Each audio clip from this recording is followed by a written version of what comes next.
Fatty liver, liver cirrhosis और liver metastasis, इन तीन चीज़ों में क्या फ़र्क है, ये आज हम डिस्कस करेंगे। Hi, I am doctor Aditya Kulkarni. I am a gastro and cancer specialist. OSS clinic Pune में प्रैक्टिस करता हूँ। मेरा एरिया ऑफ इंटरेस्ट है पेट में पाए जाने वाले कैंसर्स और उसकी रोबोटिक और laparoscopic surgeries and other treatments. तो आज का वीडियो थोड़ा एक्सप्लेनेटरी टॉपिक पे है, थोड़ा डिफरेंट टॉपिक पे है। कई बार ओपीडी में हमें पेशेंट्स आके पूछते हैं या फिर हमें कमेंट सेक्शन में से रिस्पॉन्सेस आते हैं कि फैटी लिवर और लिवर सिरोसिस में क्या डिफरेंस है। कोई पूछता है कि लिवर सिरोसिस और लिवर मेटास्टेसिस में क्या डिफरेंस है। तो मैंने सोचा एक वीडियो बनाते हैं जिसमें इन सारे टर्मिनोलॉजीज का मीनिंग एक्सप्लेन किया जाए और इसमें डिफरेंसेस एक्सप्लेन किए जाए और इसमें से कौन सी कंडीशन सीरियस है और इसे कैसे अप्रोच किया जाए, इसके बारे में थोड़ा सा आपको मैं क्लैरिटी आज देने वाला हूँ। तो सबसे पहला टर्मिनोलॉजी जो हम देखेंगे वो है फैटी लिवर।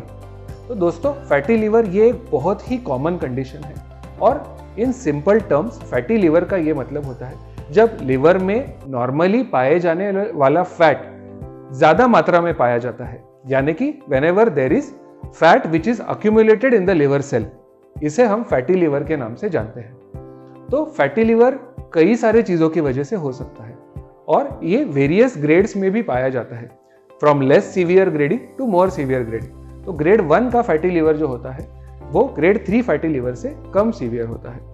तो fatty liver is a very common condition. It is not a very serious condition. हालांकि जब फैटी लिवर डायग्नोस होता है तब हमें कुछ प्रिकॉशंस लेना जरूरी हो जाता है to bring the liver back to its normal health. But fatty liver is not a life threatening condition. अगर आपको फैटी लिवर डायग्नोस हुआ है तो ये कई सारे रीजंस की वजह से हो सकता है, जैसे कि कोई लिवर के इन्फेक्शंस या फिर इम्प्रॉपर डाइट जिसमें कि फैट और कार्बोहाइड्रेट ज़्यादा मात्रा में है। तो अगर हमें फैटी लिवर को ट्रीट करना है, क्योर करना है, तो इन सारी चीज़ों पे हमें गौर देना पड़ेगा, जैसे कि हमारे डेली एक्टिविटीज़ को इंक्रीज करना, एक्सरसाइज बढ़ाना, यानी कि 45 minutes to 1 hour of daily exercise, healthy diet, cutting down the amount of fat, calories in the diet, having more of green leafy healthy vegetables in the diet, avoiding non-vegetarian food, ये सारी चीजें करने से fatty liver को reverse भी किया जा सकता है। So this was fatty liver. अब लिवर सिरोसिस क्या होता है? तो लिवर सिरोसिस एक ऐसी कंडीशन है जहां पे लिवर को परमानेंट डैमेज हो चुका होता है। जैसे कि हमने देखा कि fatty liver is a temporary and a reversible condition, but जब लिवर सिरोसिस के स्टेज में पहुंच जाता है तो इसका मतलब है कि लिवर को फॉर सम रीजन कुछ डैमेज हुआ है और वो डैमेज अब परमानेंट हो चुका है। लिवर सिरोसिस एक इरिवर्सिबल डैमेज माना जाता है, जाने कि लिवर को जो डैमेज हो चुका हुआ पार्ट है वो अब नॉर्मल पे आने का चांस बहुत कम होता है। इसका मतलब है कि लिवर का इंजुरी को फाइब्रोसिस में चेंज हुआ है और लिवर का कुछ सेल्स या कुछ part is not working to the normal capacity. This can be because of alcohol, this can be because of viral hepatitis, this can be because of some drug intake or drug use.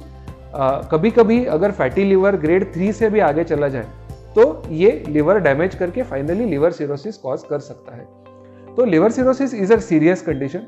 कई बार अगर liver cirrhosis uncontrolled या complicate हो जाए तो इसे liver transplant की भी जरूरत पड़ सकती है। तो लिवर सिरोसिस को लाइटली नहीं लेना चाहिए। Now comes the third entity, that is liver metastasis.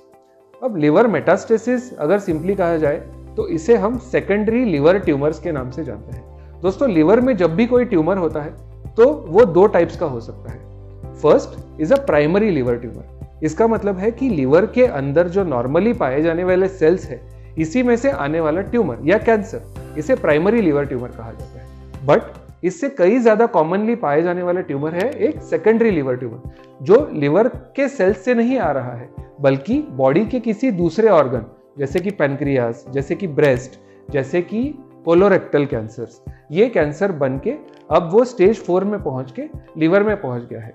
और ऐसे ही ट्यूमर्स को हम लिवर मेटास्टेसिस के नाम से जानते हैं। लिवर मेटास्टेसिस एक बहुत ही सीरियस कंडीशन है और इसे बिल्कुल भी इग्नोर नहीं करना चाहिए, क्योंकि ये दर्शाता है कि अब कैंसर चौथे स्टेज पे, यानी कि आखिरी स्टेज पे पहुंचने वाला है। तो अगर लिवर मेटास्टेसिस का डायग्नोसिस है तो इसे जल्द से जल्द इवैल्यूएट और जल्द से जल्द ट्रीटमेंट करवाना चाहिए। तो ये थे कुछ differences between fatty liver liver cirrhosis and liver metastasis. मुझे उम्मीद है कि ये वीडियोस देखने के बाद में आप अब जान गए हैं कि इन टर्म्स के बीच में क्या डिफरेंस है, और रिपोर्ट पे देख के आप डिफरेंशिएट कर पाएंगे कि इसको एग्जैक्टली हुआ क्या है। तो अगर आपको लिवर रिलेटेड कोई कंडीशन के बारे में कोई डाउट्स हो, आपको कोई सलाह चाहिए, तो आई एम ऑलवेज देयर। आप मुझे रीच आउट कर सकते हैं या तो कमेंट बॉक्स में लिख के, या फिर आप मुझे व्हाट्सएप मैसेज या ईमेल भी भेज सकते हैं। Thank you very much.